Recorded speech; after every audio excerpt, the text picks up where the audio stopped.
Before this unit, I knew a bit about podcasts. I'd listened to a few, especially during the probably the first lockdown back in 2020, where I'd listened to some interviews, ones like Joe Rogan and others called the Happy Hour podcast, where it'd just be people chatting. So I knew a bit about podcasts, but I hadn't done much recently.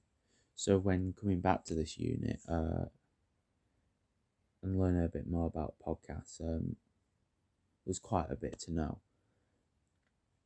I'd say the first way of doing that, which really helped, was the analysis of two podcasts. Because for me, the Song Exploder and Serial podcast, I was able to find out how they did it in terms of a script, music, and use all that knowledge in my final podcast. When we first got to starting to plan our ideas, the first thing was, what do we want to do it on?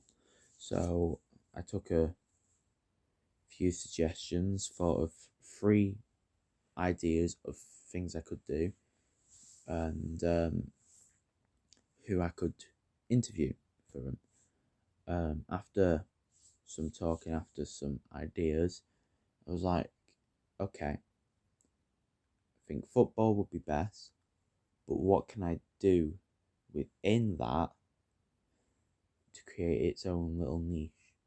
So, looking at football podcasts, there's a lot about the Premier League, Champions League, there's a lot of them, but there isn't much about the refereeing. So, I did a little bit more research into that and went, this could work if I do it in this certain way. So when the idea was go ahead, the planning was easier then, because I'd already done a bit of planning in terms of idea and what I'd need to do the script. When doing the script, the first main ideas was to get the 3 parts I wanted. So in a way, I guess, beginning, middle, end, but more questions, a middle piece, and an ending. So I had to think of the questions I could use, which were set questions for each time for the 10 minutes, and probably use around 6 to 7 minutes of that time talking about these referee decisions and using these questions as the prompts. When doing that, it was quite difficult at first to think, what's the best way to ask these questions and it to work with the decisions, because of course you had to wait for the decisions to happen in real life, in the match with the referees, and then use the questions. So it was a bit of waiting, watching, and going, okay, this has just happened. Let me use such and such question. Also, of course, other than the script, to create a running order, I've done running orders before, so it was easier for me to understand the best layout to do it. And I'd say from knowing that from last year, I had extra knowledge in that, and that helped me. Then we did the production diary, where we needed, of course, what times, what we needed, who we needed, and then the editing for how long it'll edit, what software we need. And then the last thing was what items. So when we got to filming the interview, there was there was more to talk about than the 10 minutes, which I think helped massively for my thing, because with the niche, the biggest worry would be if we went through the whole match day, which was planned, and there was barely anything to talk about. Luckily, it was such a large match day, there was a lot to talk about. So it gave me more than I really needed, which A, helped in editing, and B, also made the editing process a bit longer than were being expected to be able to get everything and make it sound cohesive. When editing, I was listening to the parts and was very happy with most of it, except one part, which was the middle section. Now, luckily, when doing the interview with the interviewee, I, in a way, had two middle sections, because we talked about two things which could very easily be the middle. But the original plan for a ref of the week, as I put it down in my script, didn't work how I wanted it to when listening back. It could have maybe been re-recorded, but compared to everything else and how everything else flowed, to try and put that in and fix it with the flow, it wouldn't have sounded correct and would have probably made my podcast a lot worse in quality.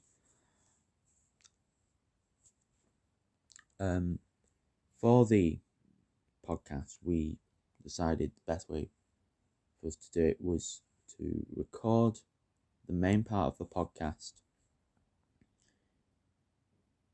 with someone without the intro and outro, just in case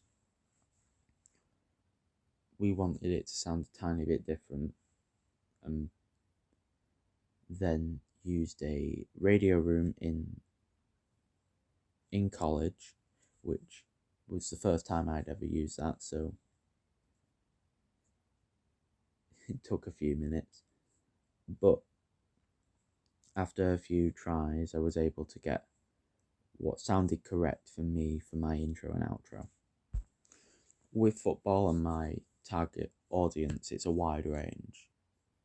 So yeah, I believe I did successfully appeal to the target audience due to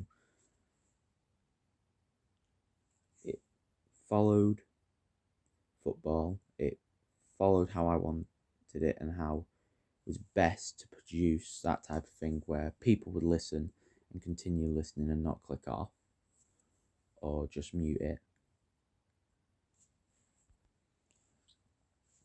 For the sounds I use when editing, I wanted to use something which was very close to football.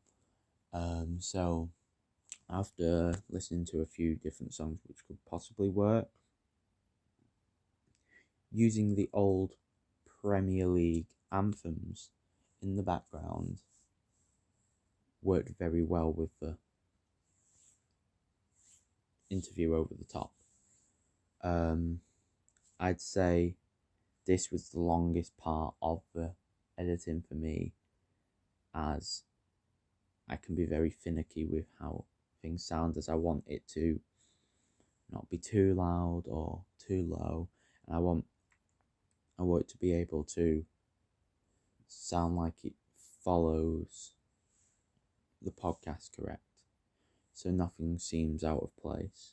So at the beginning to have it come in, and then at the end for it to come out, but it to sound correct when it's done. So it's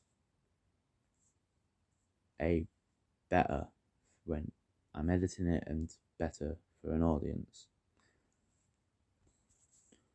Overall, I'm very happy with the podcast, as the idea, the script, running order, everything was followed and nothing went wrong in those aspects.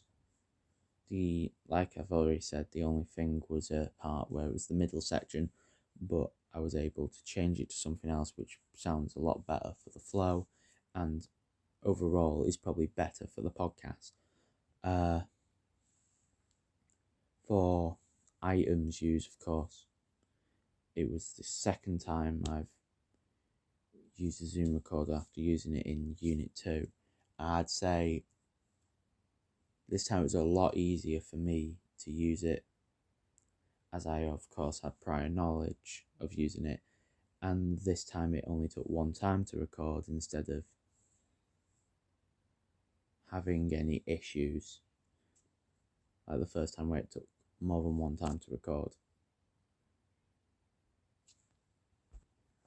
So in turn, I think I've been able to develop my skills of speaking in a question way to an interviewee, feeling more confident with my editing compared to where it was at the start of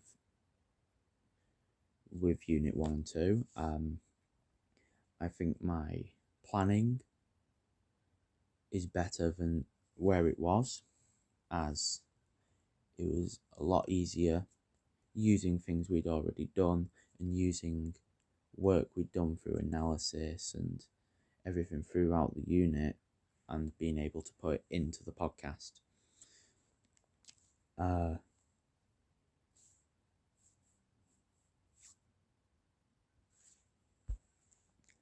I'd say that the planning was very important because for me, as the planning of how to talk about it, with it being very specific, needed to be correct, because if it wasn't, it wouldn't sound right and there wouldn't be the correct ideas shown off to the podcast which need to be there.